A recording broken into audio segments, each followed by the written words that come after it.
Pour bien fonctionner ensemble, on a besoin de règles du jeu. Mais règles du jeu, il y a un côté un petit peu rébarbatif, un peu dur, et puis les rebelles, ils aiment bien taper dedans. Donc nous, on préfère parler des lignes de conduite. Et puis les lignes de conduite, ça donne la direction, vous voyez, ça donne le cap, on peut en sortir et y revenir, ou on peut être appelé à l'ordre gentiment pour rentrer dans la ligne ou dans le chemin.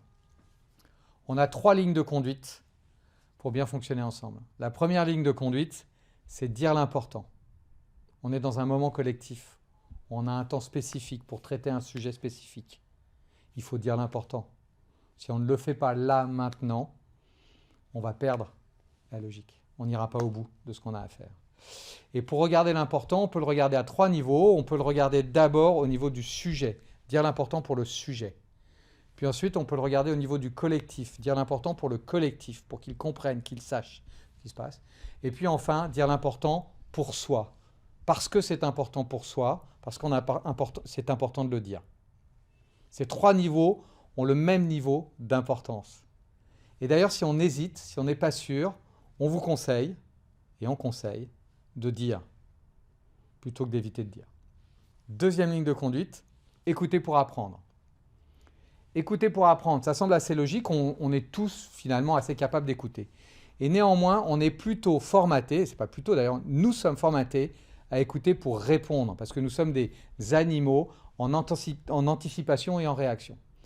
Et comment vous savez que vous écoutez pour répondre? Eh bien, c'est pas très compliqué en fait. Si quelqu'un est en train de vous parler et que vous êtes déjà en train de préparer votre réponse alors qu'elle n'a pas fini sa phrase, c'est que vous êtes en train d'écouter pour répondre.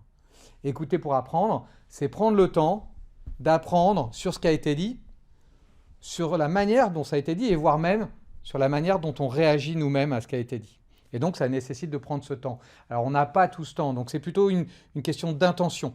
Écouter pour apprendre, c'est avoir une forte intention d'apprendre à chaque fois que quelqu'un nous parle et nous dit quelque chose.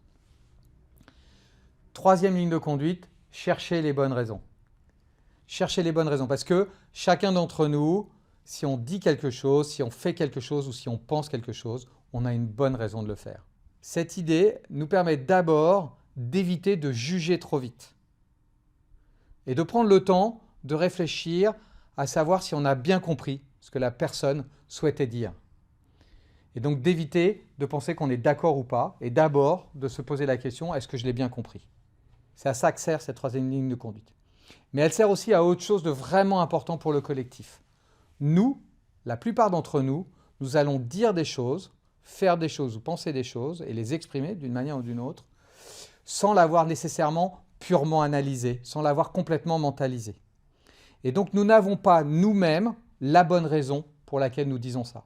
Et donc si quelqu'un d'autre nous aide à la trouver, finalement elle la comprend en même temps que nous, et donc elle construit ce travail collectif qui va nous permettre ensuite d'avancer ensemble.